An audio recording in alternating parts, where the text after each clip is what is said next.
Hi, welcome to More Christ. Today I'm joined by the delightful Dr. Hugh Ross. Hugh is a Canadian astrophysicist and a Christian apologist. Dr. Ross established his own ministry in 1986 called Reasons to Believe that promotes progressive and day-age forms of old Earth creation. Just to begin then, Hugh, can you tell us a little bit about your background and some of the key events in your life that helped to form you and your love for Christ and his church? Well, I'm living in the United States now, but I was born, raised, and educated in Canada and raised on the West Coast, which is a lot like Ireland, rains all the time. And I remember when I was 7 years of age, the rain clouds parted and we could see stars, and they were brilliant. And I asked my parents, those stars, are they hot? They said, yes, they're hot. I said, please tell me why they're hot. And they couldn't answer that question. And they encouraged me to go to the library. So I found how to take 3 different buses at age 7 to the Vancouver Public Library. And literally, I was coming home with 5 books on astronomy and physics every week. I just became thoroughly engrossed in studying astronomy and physics. And that's what really eventually led me to recognize that there had to be a God that was responsible for the universe. Because when I was 16, I did an in-depth study of cosmology and realized the Big Bang model really does fit the observations. And as Big Bang, there's a beginning to the universe. And there's a beginning to the universe, there must be a cosmic beginner. And so I went on a quest to find that cosmic beginner, first by reading the textbooks of the Western philosophers, especially Immanuel Kant and René Descartes, but found that they had the wrong concepts of space and time and other problems. And then I began to look at the world's holy books. And after a 2-year study, realized of all the different holy books of the world, the Bible alone was accurately predicting the scientific features of the universe and Earth's history, and actually was the only one of the holy books that accurately predicted future scientific discoveries. And I tell people I really didn't get to know Christians till I was 27 years of age, but I did see 2 Christians from 30 feet away when I was 11 years old. And these were 2 businessmen that came into our public school and made available to us Gideon Bibles. So I'm a Gideon convert. I began reading a Gideon Bible at age 17, and at age 19 realized this book indeed must be inspired by the one that created the universe. So I was at age 19, I committed my life to Jesus Christ. Wonderful. And then building on those different strains, how did you begin to bring those central concerns, say astrophysics, cosmology, and then becoming a Christian together and merge those as we see so often in your work? Well, after studying the Bible for 2 years, I realized that committing your life to Jesus Christ means that you make Jesus the most important person in your life, which means you're not ashamed of him. You publicly declare your commitment and your relationship to him. So right away, I began sharing what had happened to me in the previous years. And I discovered that a lot of my fellow students and professors had questions, and they particularly had questions about how do you integrate your science with your biblical faith. So that began when I was like 19 years of age, but where it really picked up is when I showed up at Caltech to begin doing postdoctoral research. Wow, we had astronomers from all over the world there at Caltech, and most of them were committed atheists, and they made it a point to challenge me almost on a daily basis, insisting that science contradicts the Bible. And what was enjoyable for me, I got to see some of those committed atheists, astrophysicists, come to faith in Christ. So I actually write about that in a book I wrote called Always Be Ready. And as while I was at Caltech, that I met another astronomer who was a Christian. And he said, Hugh, have you ever thought about sharing your Christian faith with people that are not scientists? And I said, well, Dave, where do you find these non-scientists? And he said, walk off the Caltech campus. And so I took him at his word. I literally walked off the Caltech campus and just began to engage strangers on the street and discovered that they were really open to how the latest science affirms the Christian faith. And that caused me to begin a ministry of using my science background, especially in astronomy and physics, to equip other Christians to be able to use that as a tool to bring people to faith in Christ. Thank God for it. And I want to ask you another thing that you have revealed as far as, and that I was saying to you before that I found most moving, your struggles with Asperger's. Can you tell us a bit about that and your struggles and indeed graces as someone who struggles with Asperger's and how God has used this for you and indeed for others for good? Right. I do have Asperger's syndrome, and that's not too uncommon for people who are astrophysicists.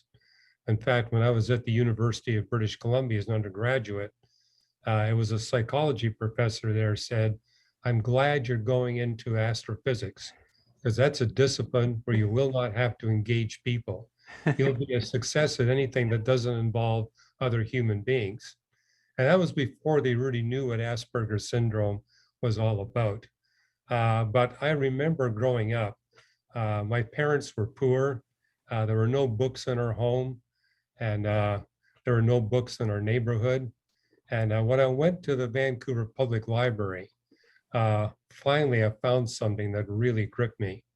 I went to a public school beginning the first grade, basically only using 3 words, yes, no, and cookie. That was my vocabulary. It's not that I didn't know other words, but every time I began to speak, I would get myself into trouble. And that's common with people on the spectrum, is that they're not sensitive to emotions. They're not aware of their own emotions. And they tend to say things very directly and bluntly, and therefore tend to cause a lot of offense. So growing up, I realized the best way to stay out of trouble is not talk. But I also became very much a visual learner. Trying to hear is difficult for me, but reading, in fact, I can remember stuff I've read 40, 50 years ago, even what part of the page they're on. And so I became an avid reader.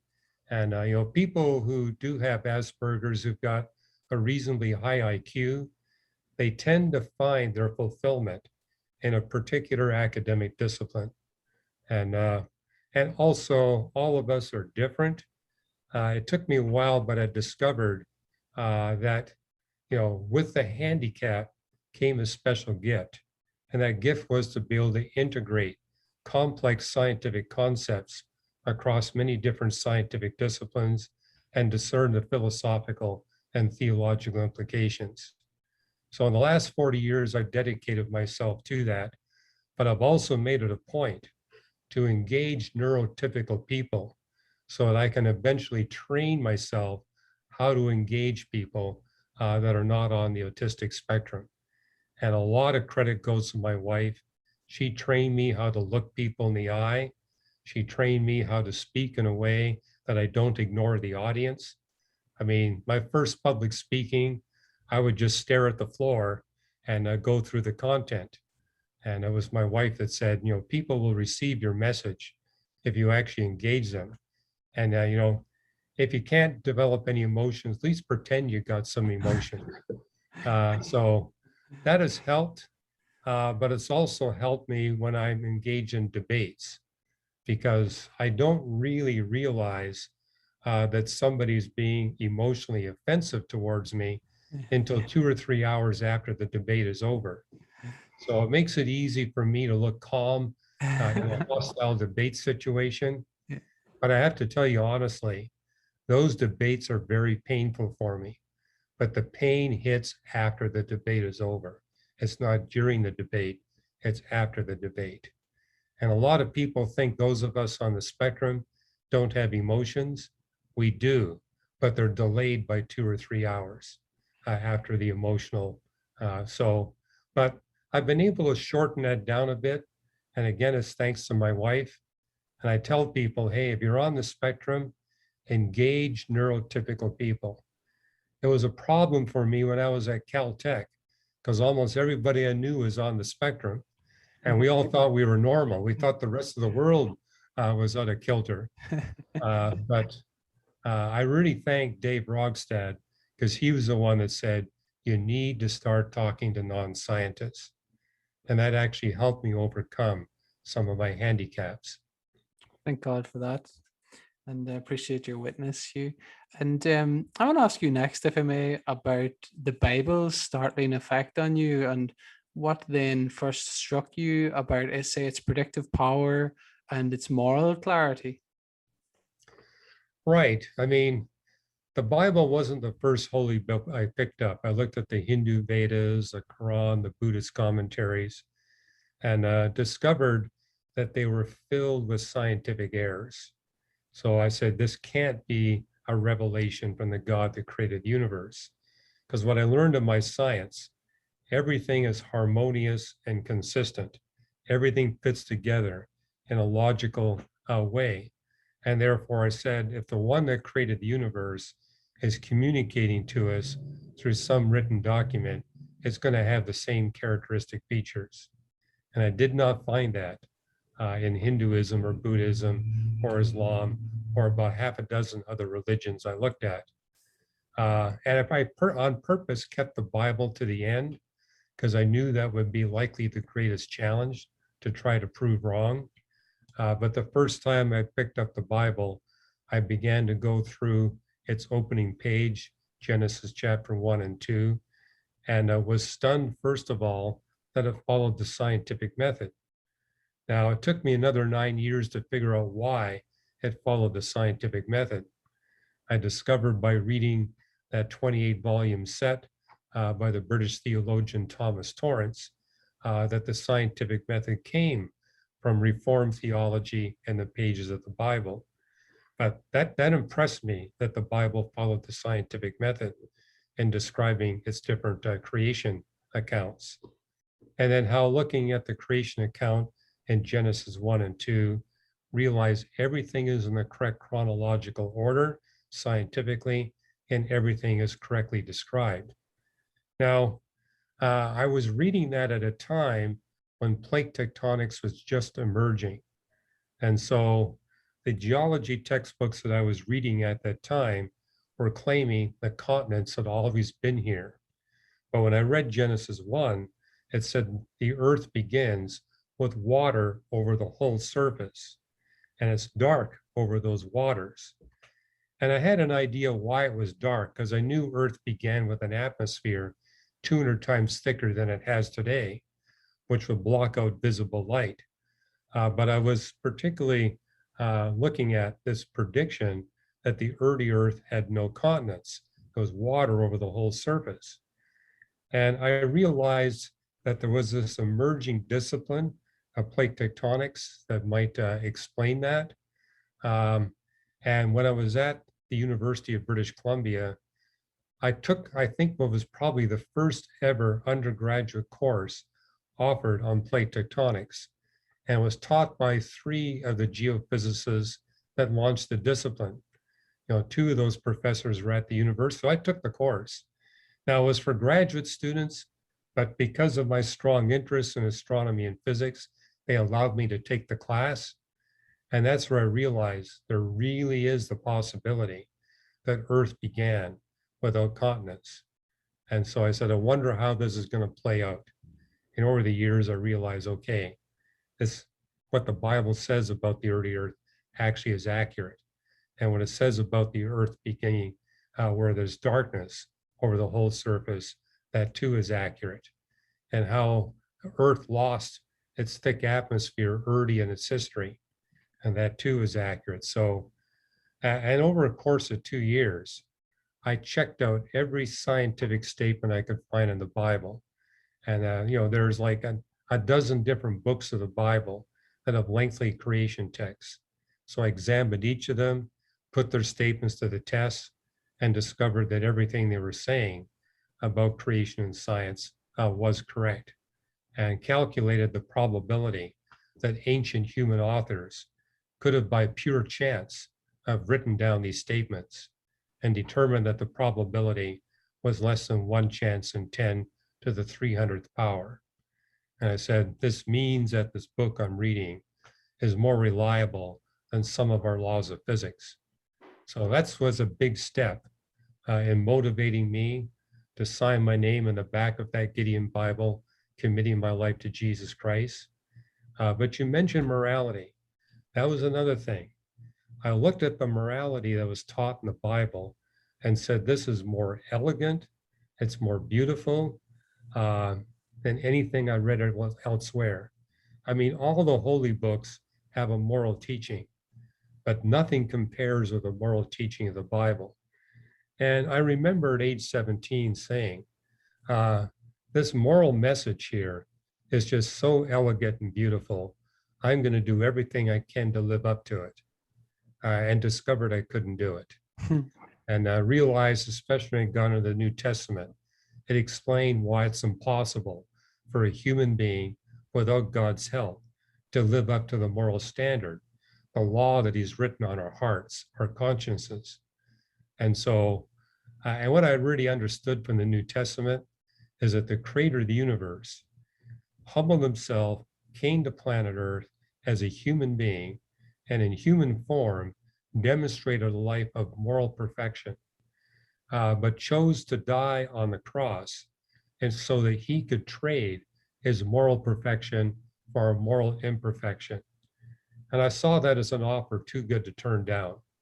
I said, if the creator of the universe is offering to trade his moral perfection for my moral imperfection, how can I turn down such a magnificent offer?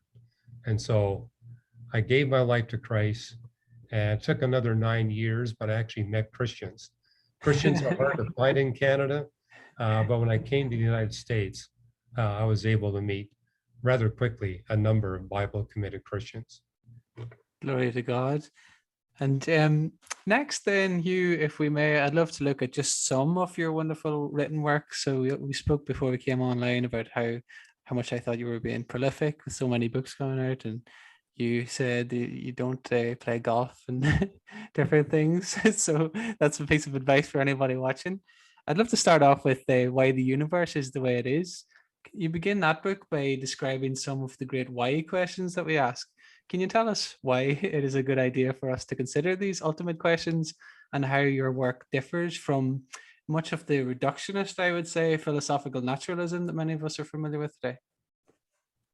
Well, I look at the Sabbath as a principle that we're to set aside regular time in our work week to focus on the most important issues and questions of life. And so that's how I begin the book, Why the Universe is the Way It Is. Say, you know, God created us human beings to be curious, not just curious about ourselves, but curious about this planet we live on and all of its life, and curious about the stars that are above us. I mean, I told you about what happened to me when I was 7. I really wanted to know about all those stars and galaxies that are out there. But that's common to humanity. I mean, when God told Abraham, look up at the stars, I think that's something that attracts all of us.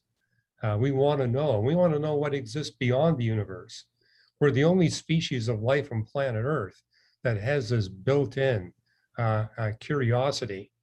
And when I notice about human beings, we're so intensely curious, we will even sacrifice our own health and our own well-being in order to learn and seek answers to these questions.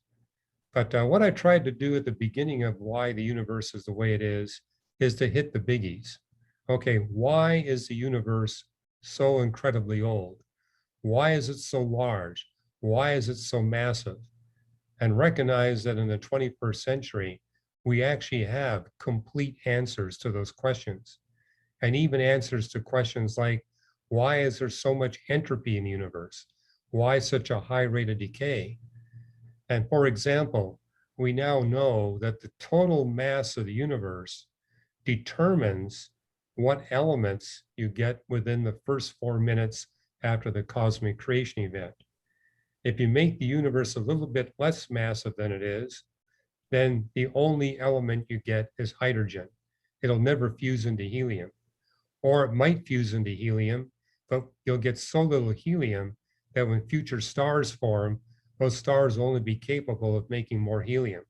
You won't get carbon, you won't get oxygen, you won't get nitrogen.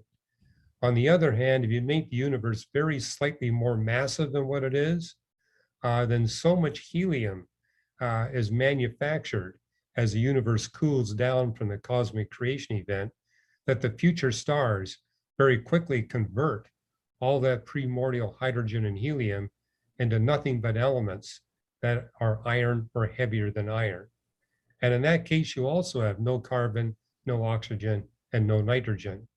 Only if the universe has an incredibly fine-tuned total mass do you get the elements that are essential for physical life. Yeah, thanks for that, Hugh. And I want to ask you specifically then about the size of the universe. Why is ours such a vast universe, and why is this significant to your concerns? And I find this especially interesting in relation to something that you point out about different societies. Some have tried to argue that there could not be a God in one instance because the universe is said to be too small. And nowadays, probably more likely, people are often saying that it's too big. And could you tell us a little bit about that? Well, sure. I mean, what's unique about the Bible compared to other holy books, it talks about the universe expanding. 11 passages in the Bible talk about the expanding universe.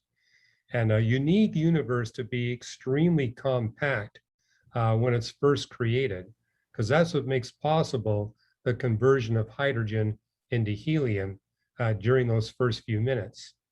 But it's crucial that the universe expand fast enough that when the future stars form, that the stars would be far enough apart at the optimal time for physical life, that the stars would be close enough together that planets could form with the necessary elements heavier than iron.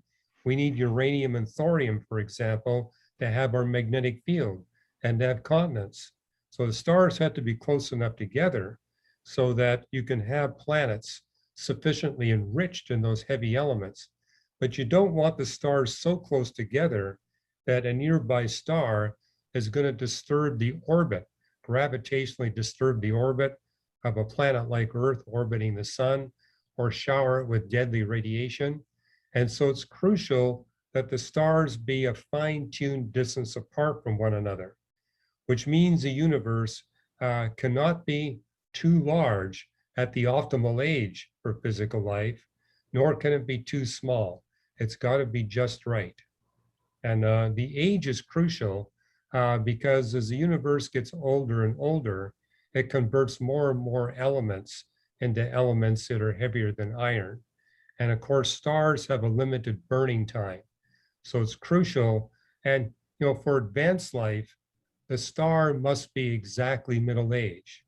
I mean, our star, the sun, has the fuel to burn for 9 billion years. And if you're a bacterium, it's fine being around 4 billion years ago. But the sun is only sufficiently stable for advanced life when it's perfectly middle age. So it's not an accident that our sun is 4.57 billion years old. It must be that age in order for advanced life to be able to exist on planet Earth at this time.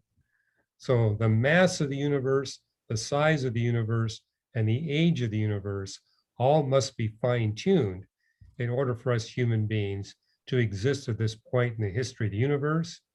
And what I find remarkable as an astrophysicist, that precise age that enables our existence is also the precise age where through telescopes, we can look back in time and witness 100% of the history of the universe. So for example, if God had placed us here any earlier in cosmic history, light from the cosmic creation event would not have adequate time to travel on the space surface of the universe and reach our telescopes. So for example, if we were placed here on Earth 5 billion years ago, we'd only be seeing the last 2/3 of the history of the universe through our telescopes. But we also know because of dark energy, the universe is expanding at virtually the velocity of light. In the future, it's going to expand faster than the velocity of light. And when it does, light from the cosmic creation event will no longer be visible. We're living at the only time in the history of the universe when astronomers can look at distant objects and literally observed 100% of the history of the universe, including directly witnessing the cosmic creation event. And that's where we get some of our most compelling, rigorous scientific evidence that a God beyond space and time must have created our universe.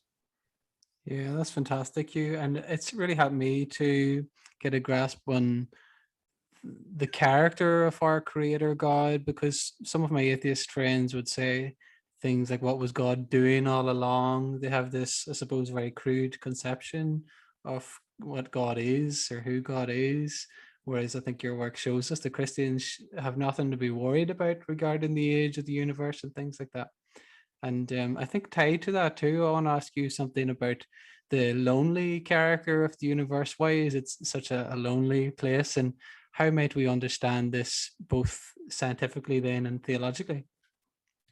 Well, from a Christian perspective, the universe could be lonely, where we're the only physical life in the universe, or it could be filled with life. I mean, God can create life on many planets. But as we astronomers look out in the universe, everywhere we look beyond planet Earth, we see conditions that are hostile, particularly for advanced life. We've not even been able to find a site for a primitive microbe. On the other hand, I am convinced that we will eventually find the remains of life on every solar system body, but not because life originated there. Earth is so prolific with life that every time a big meteorite strikes the Earth, it causes Earth's soil to be exported throughout the solar system. And therefore, literally tens of millions of tons of Earth soil have been deposited on the moon, Mars, Venus, all the other solar system planets. In fact, years ago, I wrote an article explaining that Earth's geology is so aggressive, it's destroyed the fossils of Earth's first life. But the moon has virtually no geological activity. Now, on the surface of the moon is literally millions of tons of Earth soil. And in that Earth soil, we will find the remains of the fossils of Earth's first life. They won't be here on the Earth, but they'll be there in our attic. If we go to the moon, and instead of recovering pristine lunar rocks, recover the Earth transported soil, we will find the microbes of Earth's first life. And what excites me, those microbes will tell us whether the atheists are right about the origin of life or the Christians are right about the origin of life. We can go to the moon and settle a major philosophical debate. Excellent, thanks you. And can you tell us a little bit, for those who don't know, maybe what are some of the major distinctions between our conception and the atheist, or I suppose maybe in many cases philosophical naturalist, and maybe you could help us understand that for those who don't know what philosophical naturalism is?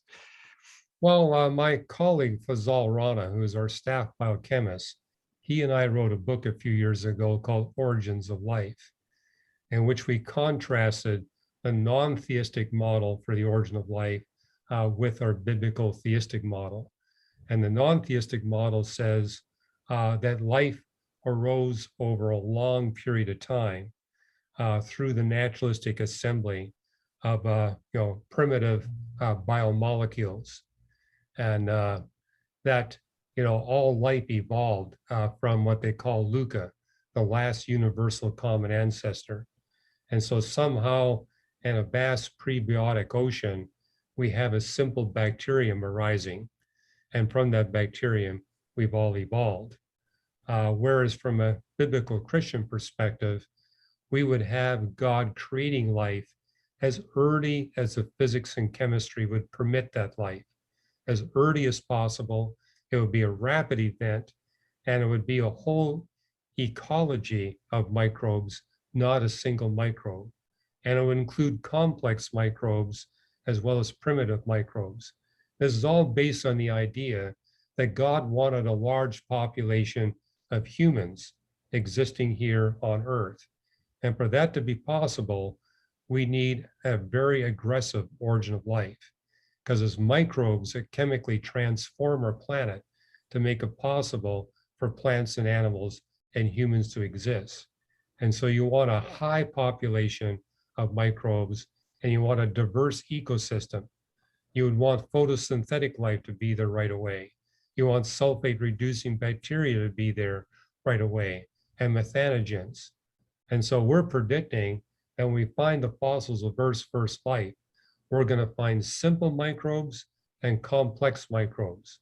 We're going to find photosynthetic microbes of both the anoxic and the oxic variety, and we're going to find sulfate reducing bacteria. Whereas the atheists are predicting we're going to find a single bacterium. It'll be less than 1/10 of a micron across, as opposed to 1 or 10 microns. It's only going to have 400 or 500 gene products, whereas we're predicting it's going to be between 400 and 4,000 gene products. Well, we can go to the moon and see who got it right. Excellent. Thanks for that, Hugh. And can you tell us a bit more about why the universe is in many ways a dark universe and some of the elements that make up this dark universe that you find most interesting? Well, we see in the universe clusters of galaxies, and within those clusters, we see these really big galaxies. Many of them have spiral structure, and the spiral structure is stable. We look at our own galaxy, the spiral arms are amazingly symmetrical, and we can tell that they have remained symmetrical for at least the past 10 billion years. And for that to be physically possible, the universe must have two kinds of dark matter. Ordinary dark matter, which is made up of protons, neutrons, and electrons, but not of sufficient mass and density that they emit light. And most of the ordinary matter in the universe we now recognize does not emit detectable light. Only about 1% actually does. But that's not enough. Beyond that, we need a much bigger supply of dark matter that has the property, unlike protons and neutrons, that they don't interact well with photons. And we call that exotic dark matter, or often today it's just simply referred to as dark matter. We now know there's about 5 or 6 times as much exotic matter as there is ordinary matter. And you need that ratio. And that ratio must be fine-tuned in order for large, stable spiral galaxies to be possible. If it wasn't for that exotic dark matter, you couldn't have large, stable spiral galaxies. And as we add up the total quantity of dark matter in the universe, it comes to 99.73%.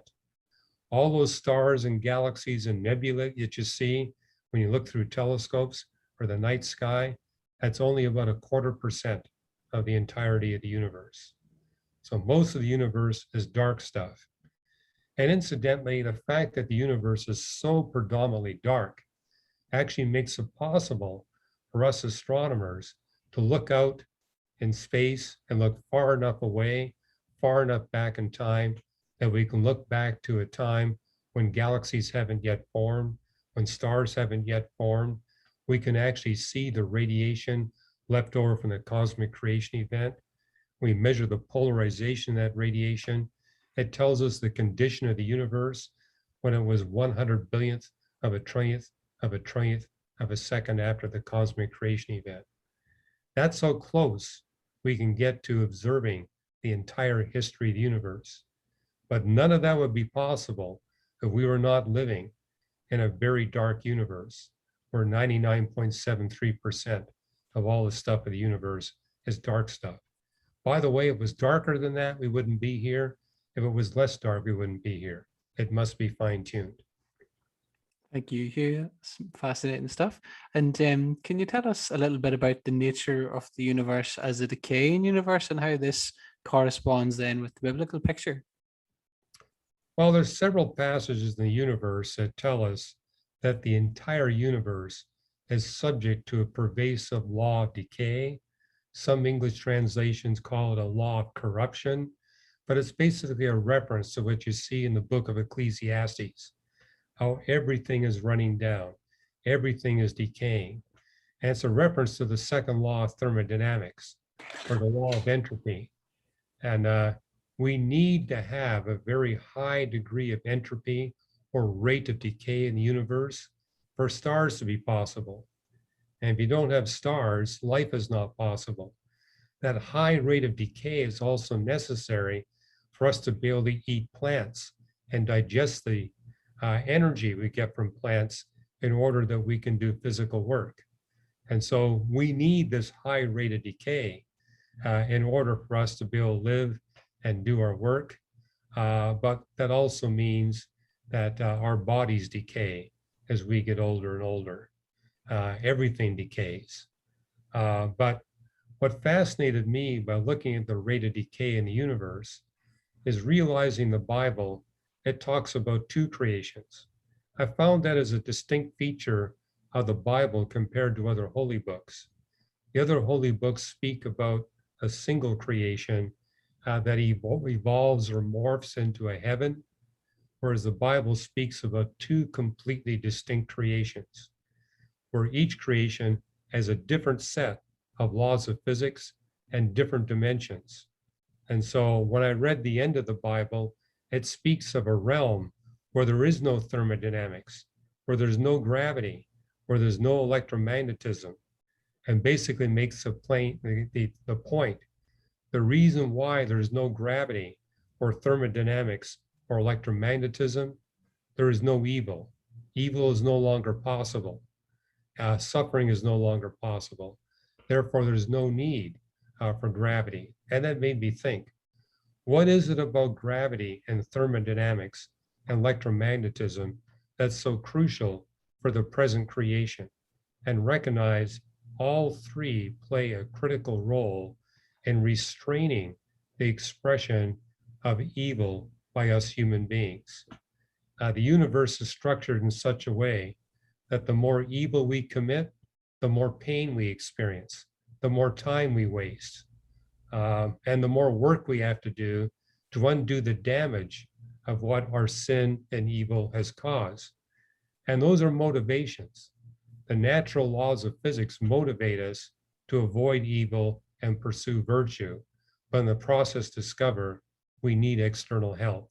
We can't do it on our own. And so the laws of physics are actually there to motivate us to seek after God and say, God, please do for me what I can't do for myself. And I tell my sons when they're growing up, if I don't discipline you to help you to avoid expressing evil, the laws of physics will. They will step in. But now that my sons are older, they tell me, Dad, the most painful part of the discipline that you took us through when we were growing up was you explaining all about the laws of physics and how they're fine-tuned to keep us away from evil. But it's a joke now. And I am glad, and I tell parents that, if we don't step in and discipline our children, professors, if we don't step in and discipline our students, they will suffer more severe consequences from the laws of physics. Mm-hmm. And I think we who are leaders have to be careful, because one of the things I've learned about my children that are growing up is how skilled they are at transferring the consequences of more work, more pain, and wasted time away from them to people who hadn't committed the evil. And that's the way humans are. They're very gifted at transferring the consequences to the innocent, which is why the Bible tells us people in authority, the police, the government, their job is to ensure that the perpetrators of the evil are the ones that experience more pain, more work, and wasted time. And that's basically the principles of our prison systems. Unfortunately, I don't know of any prison system in the world that follows the biblical principle. Mm-hmm. Thanks for that, Hugh. And something that you talk about in your work are different realms and different dimensions. Can you tell us a bit about some of the characteristics of realms beyond this one that you mentioned in this book in particular? Well, my story was one of trying to find God through looking at the philosophical writings and particularly the different holy books of the religions of the world. What I noticed in those books, outside of the Bible, they tried to explain all of reality within length, width, height, and time. Now, when it picked up the Bible, it stood alone as describing God in a way that could not be conceived within length, width, height, and time. I mean, right away in Genesis, it talks about God being simultaneously singular and plural, a single God with a single intent, a single mind, and a single person, but manifested in three persons, the doctrine of the Trinity. And recognize this is a concept that cannot be conceived of within length, width, height, and time. And there's many doctrines like that. The Bible talks about how God grants to human beings free will and holds us responsible for all of our words, thoughts, and actions. Yet at the same time, it says that this God predetermined all of our thoughts, words, and actions before he created the universe. And you have about an equal number of passages in the Bible teaching divine predetermination and human free will, which from a biblical perspective means this is resolvable, but you can't resolve it within length, width, height, and time. But being a physicist, I realize in physics, we have made discoveries that proves there must be dimensions beyond length, width, height, and time. The space-time theorems that came from the work of Stephen Hawking and Roger Penrose in the 1970s proves that there must be a causal agent beyond the cosmic space-time dimensions of the universe that brought our universe into existence. That implies at a minimum, at least the equivalent of an independent dimension of time. And then in what we see in particle physics is we realize we can't explain the different fundamental particles within length, width, and height. There must be extra dimensions of space, must be extremely tiny dimensions of space that accompany the very large ones. And it took 20 years, but theoretical physicists now recognize that the way you get a consistent particle creation model, you have three very big, rapidly expanding dimensions of space, length, width, and height, accompanied by six extremely tiny space-time dimensions. And how that fits into the cosmic creation model, the universe begins with 9 dimensions of space, all squished into an infinitesimal volume. But as the universe expands, 6 of those 9 dimensions stop expanding when gravity separates out from the other 3 forces of physics. And those 6 dimensions of space today are no bigger than what they were when the universe was 10 to the minus 43 seconds old. They're many, many orders of magnitude smaller than the diameter of an electron. But what that told me is that the God that created the universe, at a minimum, just by the physics that we've been able to prove, must have the power to move and operate in 11 space-time dimensions or more, or even beyond the dimensions.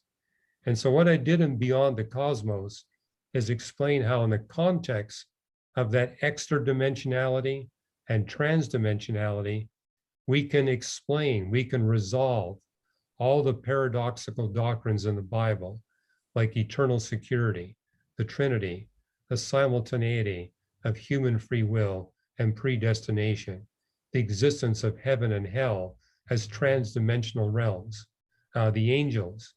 All this can be explained. And I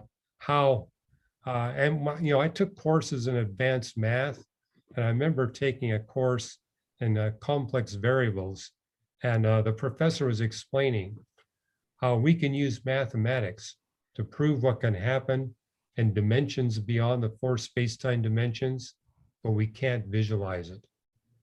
And what I realized is these other holy books are inspired by men because they reveal the limitations of human visualization.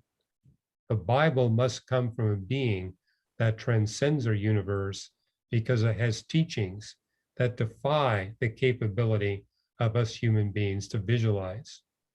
And so I remember taking this course where they said, we want you to prove mathematically that you can take a basketball and turn it inside out without making a cut or a hole in the surface of a basketball. It's impossible in 3 dimensions of space, but it can be done in 4 dimensions of space. And another problem he gave us was, well, okay, we're going to take spherical oranges, and I want you to calculate how many dimensions of space you need to be able to put spherical oranges into a cubical box where there's no spaces between the oranges. And you need thousands of dimensions of space for that to be possible. And again, we can mathematically prove it, but you can't visualize it. And so that's what convinced me. The message of the Bible must come from a being that has a capability of visualizing way beyond the dimensions that we human beings experience. And so that was one piece of evidence I had. This book we call the Bible really could be inspired by the one who created everything. Thank you, Hugh. And I think this might be a good time to ask you about those who come back against such suggestions and offer the multiverse as a kind of alternative to God, the creator, and think then, therefore, that this is a settled issue, as it were.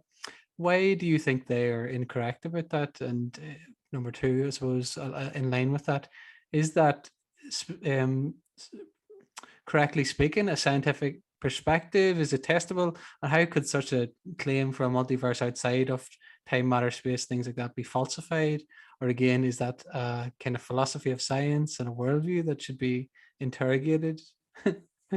Well, the multiverse concept actually goes all the way back to the Middle Ages, where Catholic philosophers were saying nothing but an infinite universe could befit an infinite God.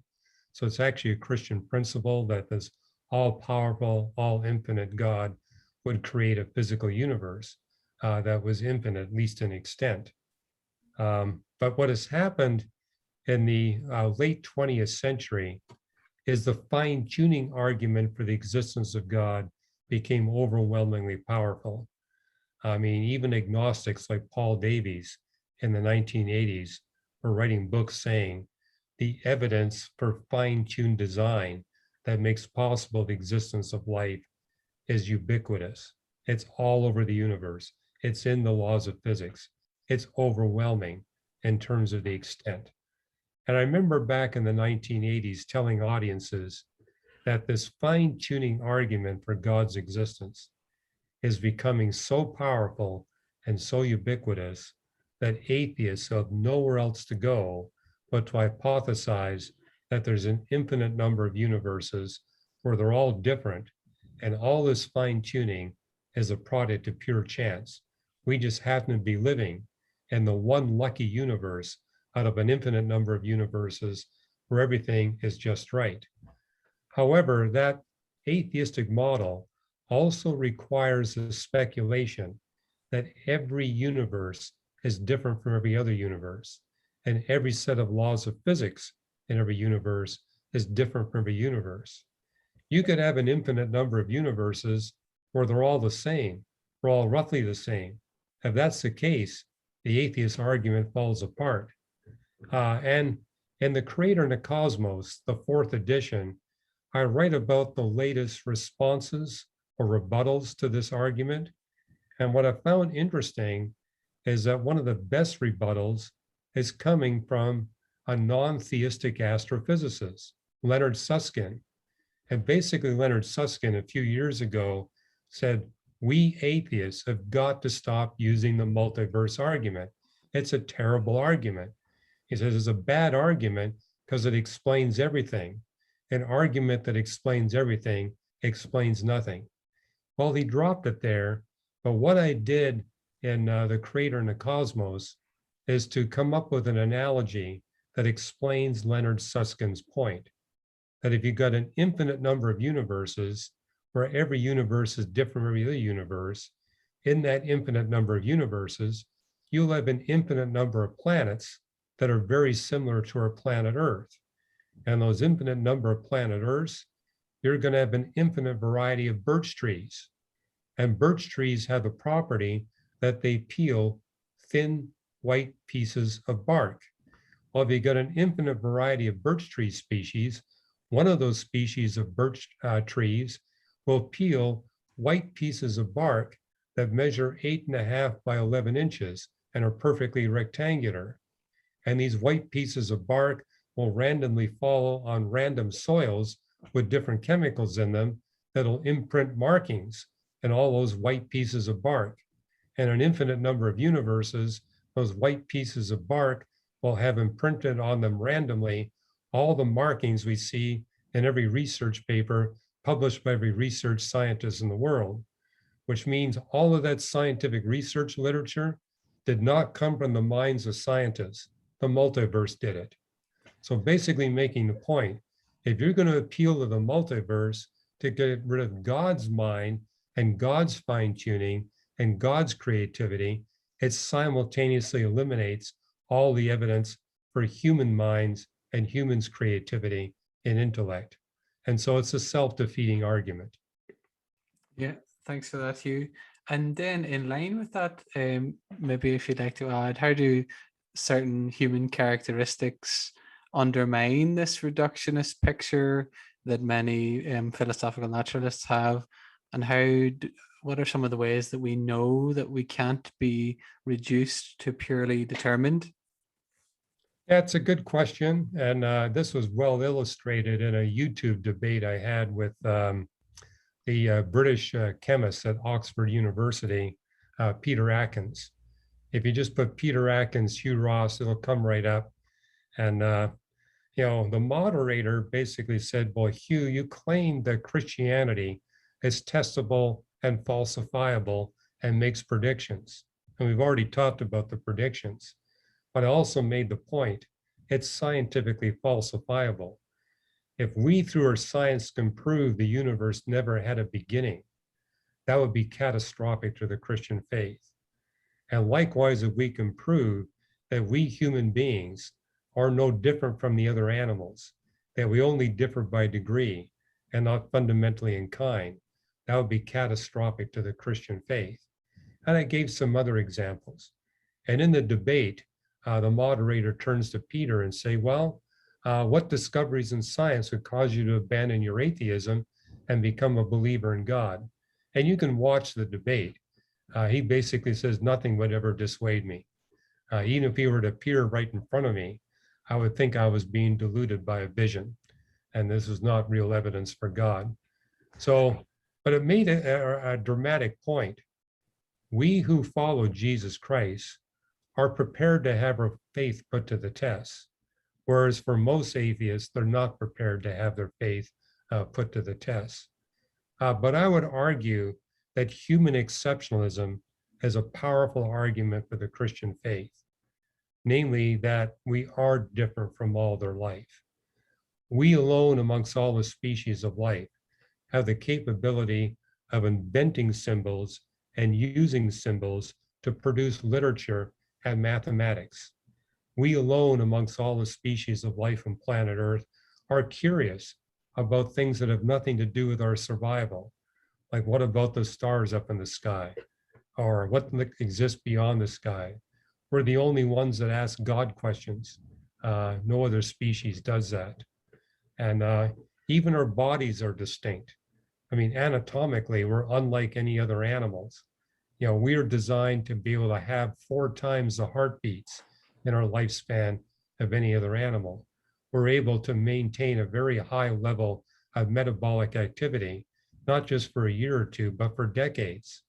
And the fact that we have this amazing brain that is able to function, and the fact that everything's optimally designed, we have a backbone that enables us to function long periods of time sitting at a chair in front of a computer or in front of a piano, or being able to walk for 30 miles a day, or being able to run, or being able to sleep for 8 hours a day. You could design a better human backbone that did one of those functions. But the amazing thing is our backbone has very good functionality with all those different capabilities. And what you see in naturalistic evolution, if a physical feature doesn't have immediate utility, it's weeded out genetically. But we human beings were created with the dexterity and our brain to be able to type 100 words a minute at a computer or to play a Liszt piano concerto. And 30,000, 40,000 years ago, we had no need for that kind of amazing dexterity or capability. And yet that was retained. It was retained to the point where computers became ubiquitous. And all of us, regardless of ethnic background and genetic makeup, have this capability to type rapidly on our cell phones and on our computers. And that tells us there had to be a creator that knew ahead of time that he wanted to take these Stone Age human beings with a small population and build them up into the billions with global high technology civilization. And with the capability of being able to form relationships with certain animals. Notice we're the ones that tame animals, they don't tame us. And when we tame different species, they'll bond to one another. So dogs and cats don't bond to one another in the wild, but when they're become pets of a human being, they will bond to one another. And the other thing we notice is that, when we tame these birds and mammals, they far outperform their wild cousins. And likewise, when we human beings develop a relationship with a higher being, we find that our capability is much enhanced. And it was Job in the 12th chapter that told his friends, look to the birds of the sky, look to the mammals of the field. They will teach you, they'll instruct you. And what he meant is they'll instruct you that we're different from all the other life forms here on planet Earth. In the sense that, notice it takes a higher being to tame these animals. Likewise, it takes a higher being to bring humility into a proud human heart. And just like these animals outperform their wild cousins when they're bonded to a higher being, likewise, we outperform when we're bonded to a higher being. All this makes the point that we humans are not just physical beings. We're soulish, we are spiritual. We have a physical nature, we have a non-physical nature. And you cannot explain the non-physical nature by naturalistic processes. We really are unique. We really are exceptional. And we've written a book on this called Who is Adam, where we talk about the latest scientific evidence for human exceptionalism. Excellent. Thank you, Hugh. And I hope I don't bring it down too much from you now, but even from my perspective then, regarding our opponents, our philosophical naturalist opponents, from my readings, and I may be wrong with this, but from my readings of people like Alvin Plantinga and Nancy Pearcey, if you were to accept their premises, then I don't understand how you could even trust your own reason. That would be one thing. With is it just adaptive, and what if it's an illusion, but it serves a kind of adaptive purpose and things like that? And also, if I were to accept those premises, I wouldn't understand why I would accept one interpretive community rather than another. And I think you run into a lot of epistemological problems. What do you make your central community, and why should it bind persons universally? But yet there does seem to be that tendency, and C.S. Lewis talks about it too, for where people want to at least act as if there's a moral law. So Nancy Pearcey talks about how those same persons will divide their consciousness, as it were, their conscious experience from this philosophical conception, and there's an inconsistency within their worldview, and it's not a coherent picture of reality. Does that make sense? Well, it does. I have a friend who got a PhD in anthropology, and his supervisor was an atheist. But as he went to these different primitive cultures, he basically did his thesis on the Pacific Island, Stone Age tribes that were isolated from the rest of humanity. And he discovered as he went from island to island to island, they all had a moral code, and how the moral code was amazingly consistent. So then he began to study the moral codes of the different cultures and religions of the world.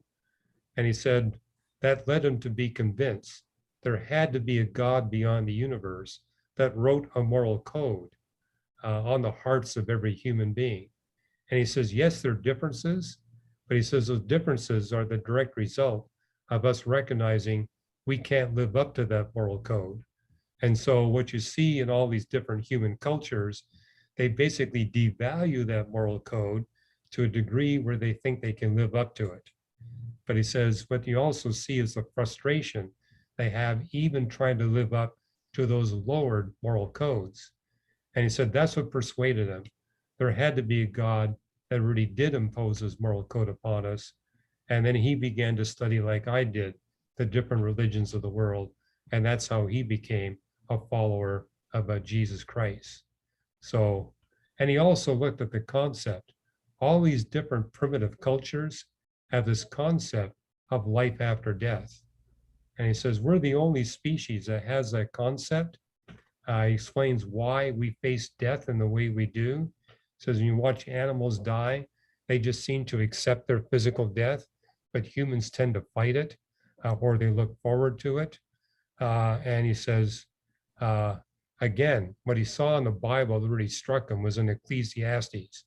God has written eternity on the heart of every human being. He says, I saw that in my anthropology research, and then I saw it in the Bible. So, and that's, I find remarkable because the vast majority of research anthropologists are not believers in God. But he says, even if you look at anthropology from an objective perspective, it testifies that there must be a God. Thanks for that, Hugh. Yep, that's fantastic. And I think tied to that, something I want to ask you about are some of the reasons for believing that a perfect God has created this imperfect universe. And what do you have to say in the book about the triumph of good over evil in this problem as it then presents itself? Well, you know, when I looked at the Bible, I saw that there was this two creation theology. God creates the universe, and within that universe, he brings about the end of all evil and suffering. And when that happens, he transitions humans who want to go with him into this new creation where evil and suffering will never exist again. But also I saw this biblical principle. No one gets to enter the new creation until they've been tested in the first creation, and they've been tested with the most challenging tests. So I was impressed, for example, with the story I saw in Genesis 3, where here's Adam and Eve, the first humans, living in this beautiful garden where all their needs are provided for. But that God invites Satan to come into the garden. And Satan's the most powerful, most intelligent creature that God created. But in his intelligence and power, he became proud and rebelled against God. But God allowed this most powerful being, who was opposed to his purposes, to come into the garden and test Adam and Eve. And the story is they failed the test. And through their failure, so did all of us. But the whole point is we all get exposed to the most challenging tests. And I was seeing this while I was a graduate student and recognized that's a principle we see in our education system. I mean, I have a PhD and I have a piece of parchment and it says PhD on it, and it guarantees that never again will I have to be tested for my competency in astrophysics. And it's based on the concept that the universities I went to subjected me to the most difficult tests. So there's no need to test me again. Well, likewise, God submits us to the most difficult tests, and we pass the most difficult tests, then there's nothing that could ever persuade us to commit anything evil ever again.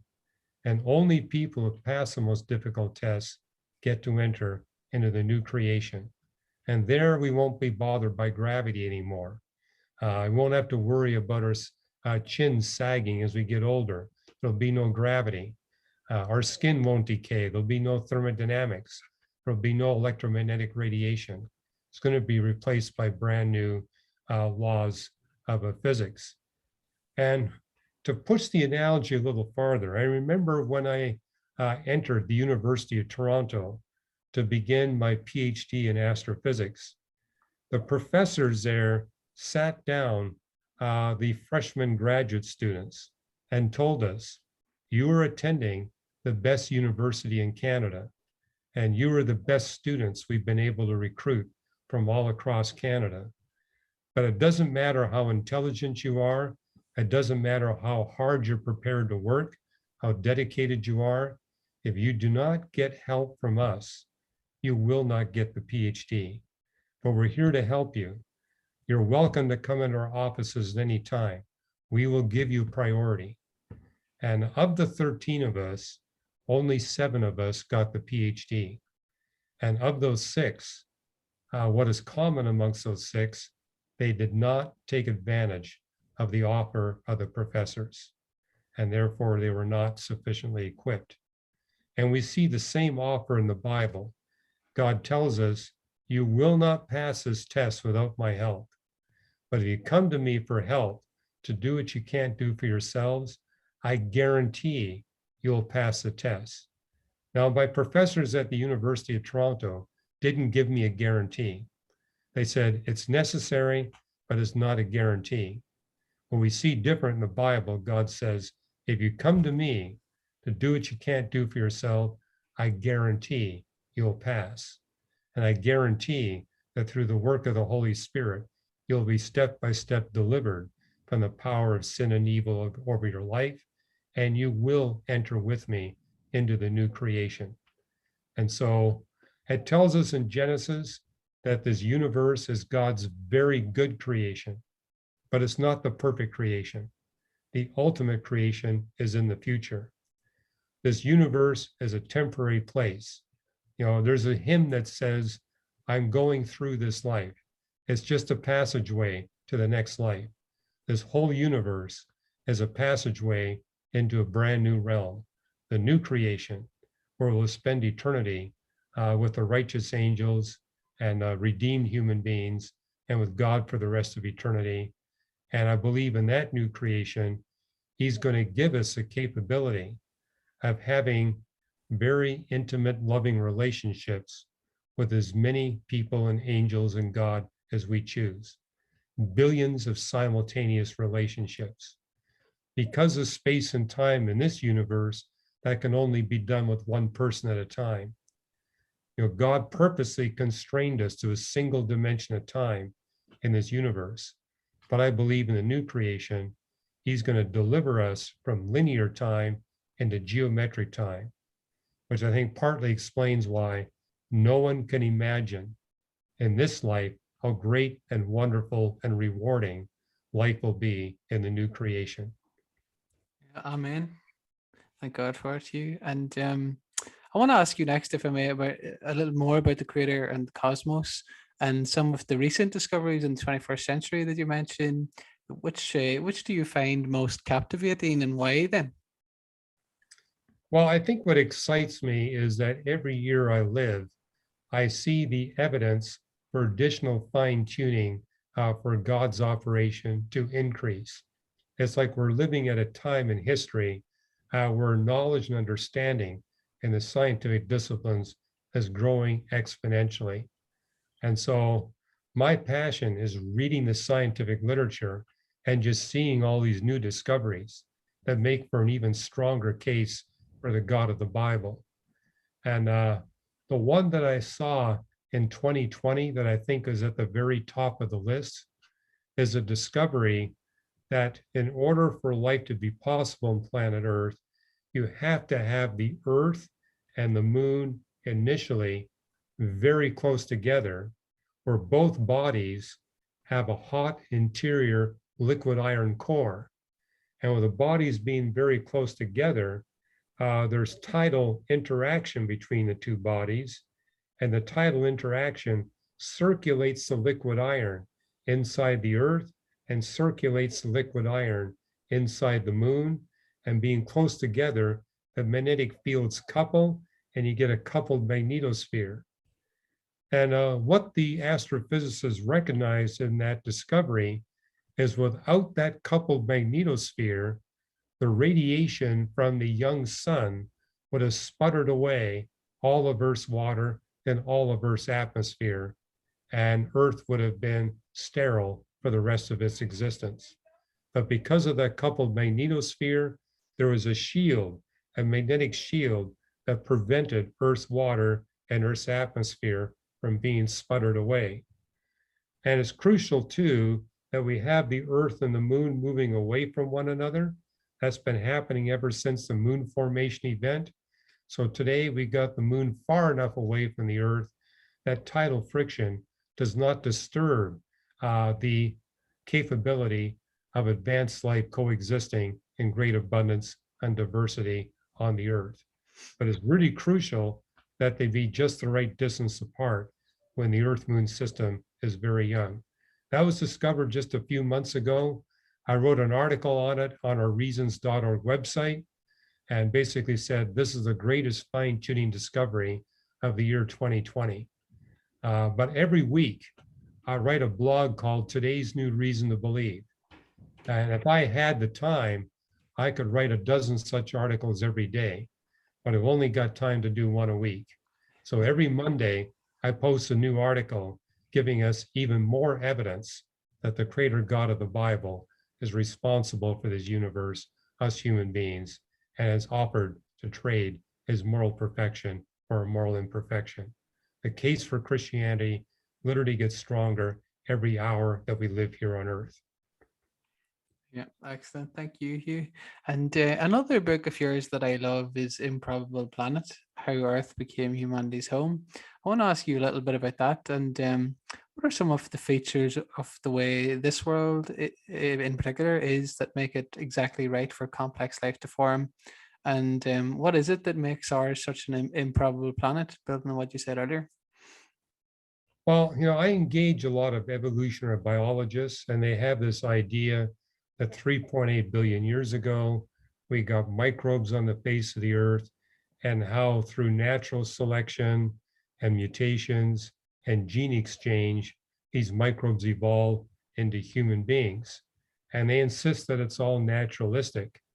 But what I've been challenging them with is say, you need to take into account the changing physics of the Earth, the Moon, and the Sun. And I'm discovering that these biologists are unaware that the Sun today is 23% brighter than it was when the first microbes appeared here on Earth. And the life can only tolerate about a 1% change in the luminosity of its host star. And it's changed by 23%.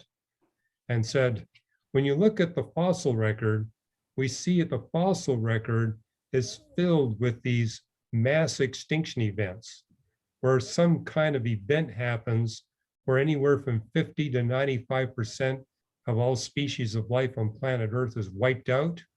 And then very quickly thereafter, we have a mass speciation event. And I said, notice that they happen about every 30 to 35 million years. Well, if you got the sun brightening by 23% over 3.8 billion years, you need a mass extinction event, followed quickly by a mass speciation event about once every 30 to 35 million years to compensate for the changing physics of the sun. And what we see in the fossil record, these mass extinction events remove life from planet Earth that are not able to pull greenhouse gases out of the atmosphere at a fast enough rate to compensate for the brightening of the sun. But new species of life appear on the Earth that have that greater capability. And the greater capabilities at just the right level. So at just the right amount of greenhouse gases are being removed from the atmosphere so that as the sun gets brighter and brighter, the temperature on the surface of the Earth remains optimal for life. And my challenge to these evolutionary biologists, only a mind that knows the future physics of the sun, the Earth, and the Moon will know which life to remove, how much life to remove, which species of life to remove, and which new species to put on the Earth, and what diversity and abundance those new species must be. And I said, also, if you look at those mass speciation events, you notice that the predator-prey relationships are optimized immediately. evolutionary models would predict a long period of time would be needed for those ecosystem relationships to be optimized, but they're optimized immediately. Says, moreover, the best known mass speciation events, the Avalon explosion and the Cambrian explosion, what do we see? The phyla show up first, followed by the classes, followed by the orders, followed by the families. I says evolutionary models would predict the opposite. We get the new species first, which produce new genera and new orders, new families, new classes. And last of all, we would get the phyla. But the phyla show up first, and they show up suddenly. There's an immediate appearance of many new phyla. And then later, we get the new orders, the new classes. And the new classes and orders appear at a slower rate. It's the exact opposite of what you'd expect from a naturalistic perspective. And what I find interesting, evolutionary biologists who are atheists are now publishing papers where they acknowledge the problem of the phyla appearing first and the phyla appearing suddenly, and then the genera and the orders appearing later. So they're actually acknowledging this is an enormous challenge. And I wrote a little bit about this in Improbable Planet, where I quote from a number of evolutionary biologists who basically reference the Cambrian explosion and say, the more we learn about the Cambrian explosion, the more impossible it becomes to explain this from a naturalistic perspective.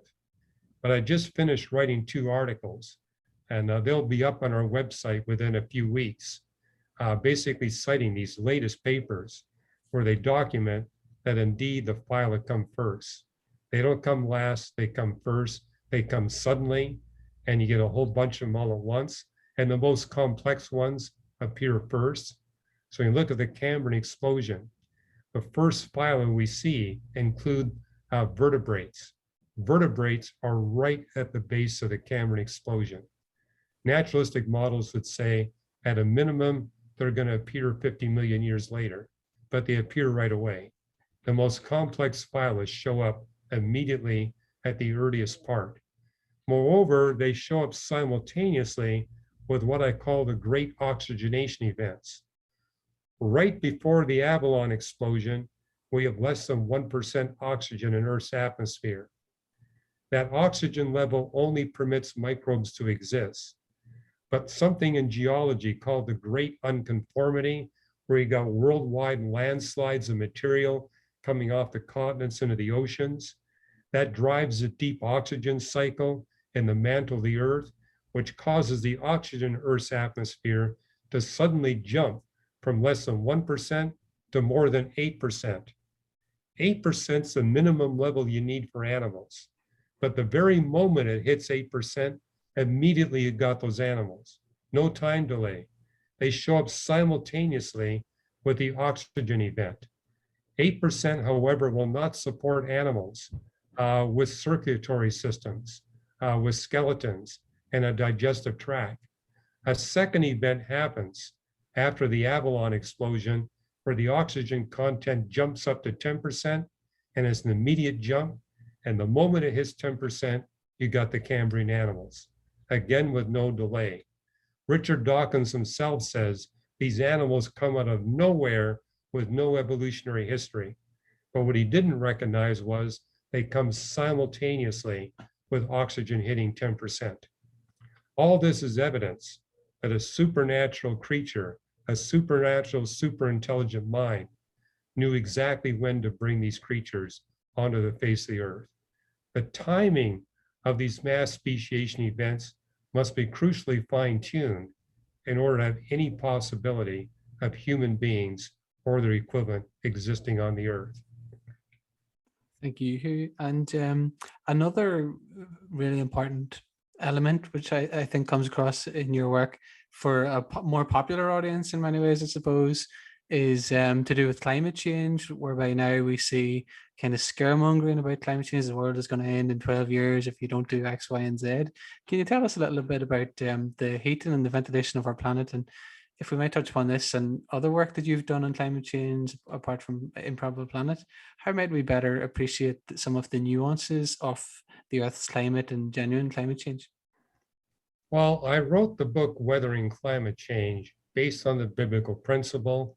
Number one, we human beings are fundamentally selfish, which means we're not going to be motivated to make big economic sacrifices to save the planet, which is kind of what other books on climate change are saying, that we need to make these huge economic sacrifices in order to save the rest of Earth's life and to prevent catastrophic global warming. But there's another biblical principle that you see in the book of Job, that we are to manage planet Earth for our benefit and the benefit of all their life. So Genesis 1, book of Job, God says, I've given you the resources of planet Earth. Manage those resources for your benefit and the benefit of all their life, which implies that we will find solutions that will be to our economic benefit, but also to the benefit of all other species of life on planet Earth. So what I've done in Weathering Climate Change is to load the book up with solutions to climate change that boost our economy rather than cripple our economy, and actually make for better ecosystems for the rest of Earth's life rather than worse ecosystems. In other words, rather than trying to pursue win-lose solutions, there are win-win-win solutions out there. And basically, I'm making the point. I agree that we have to address global warming within the next 12 years. But the only way it can be done that fast is to give people an economic incentive to stabilize the climate. And you're not going to incentivize them by saying, drop your standard of living by a factor of 2.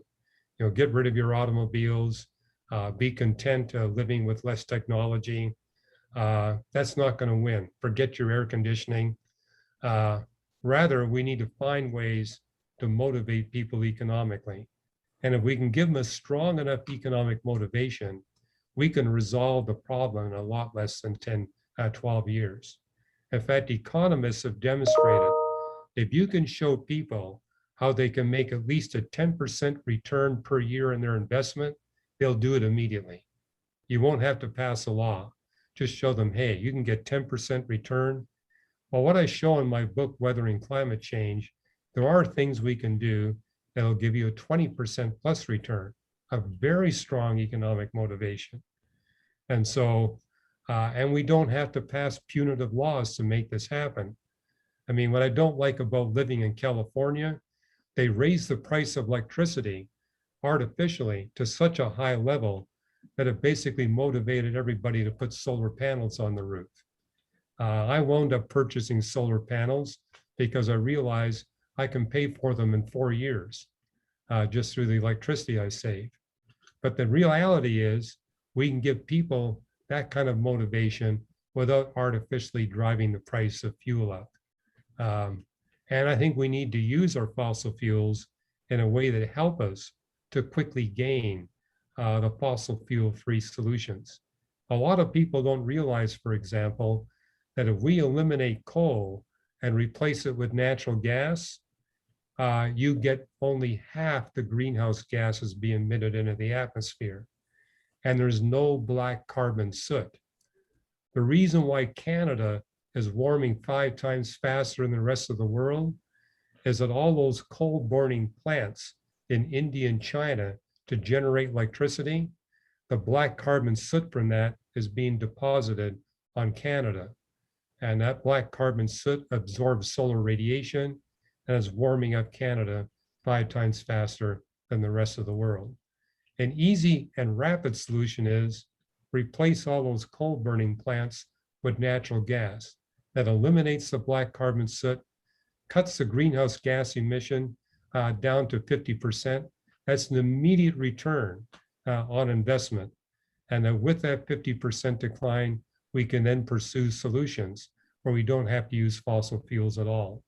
But the whole point is we need solutions that provide people with a strong economic incentive and therefore can pave the way for more rapid solutions. Fantastic. Thank you, Hugh. And just before we go today, then I want to ask you, is there anything else that you're working on presently or that you still feel the passion to get involved with in the future that you'd like to tell us about? Well, one thing we haven't talked about, I mean, I've written 20 books so far, and I got 3 more underway. But a lot of those books really deal with helping people overcome their misunderstandings about science and their misunderstandings about the Bible. So I've written a number of books where I basically tell people that there's 66 books in the Bible, and before you draw a conclusion, you need to integrate all 66. Just like I was sharing, if we're going to solve the problem of what's going on in the history of life, we need to integrate astrophysics with paleontology, with genetics, and with biochemistry. If all you look at is the biochemistry and the fossil record, you'll have inadequate information to resolve the problem and really seek the best answer. I believe that's true of the Bible as well. Look at all 66 books before you draw a conclusion. Because I think you're well aware, within the Christian community and beyond the Christian community, there's a lot of misunderstandings about what the Bible teaches about science and creation. And if we're ever going to get people who are not yet Christians to trust the Bible, we have to get them past those misconceptions. So, I take the viewpoint that the creation texts in the Bible are literal, to be understood literally, but also consistently, and to recognize it was not written in English, it was written in Hebrew and Aramaic and Greek. And to get into the nitty gritty of the science, we have to look at it in the context of the original languages. So one thing I'm very engaged in is working with theistic evolutionists, framework hypothesis people, young earth creationists, and saying, let's actually look at these science faith issues and resolve them in such a way that the book of nature and the book of scripture are totally compatible. And this is taught in the Bible. It's also taught in the Belgic Confession that God gave us 2 books, and both books are from the God who can't lie or deceive. They're both utterly trustworthy and reliable. But there's this widespread misconception that the Bible and science disagree.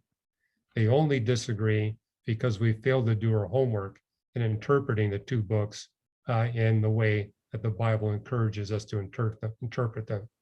Namely, test everything and apply what I call the biblical testing method, which is another name for the scientific method. Thank God for that, Hugh, and thank God for your work. And I encourage anybody to go out and read a number of your books. And I thank you so much for joining me today. It's been a real pleasure to speak with you, and God bless you in your ministry. Well, one thing I'll share with you is that anyone can get free chapters of my books at reasons.org/Ross. If someone wants to get a little bit of a foretaste of that, they don't have to spend any money. Reasons.org/Ross. Excellent. I'll link that in the description below then. And thanks again, Hugh, and God bless you. Well, thank you. I really enjoyed this.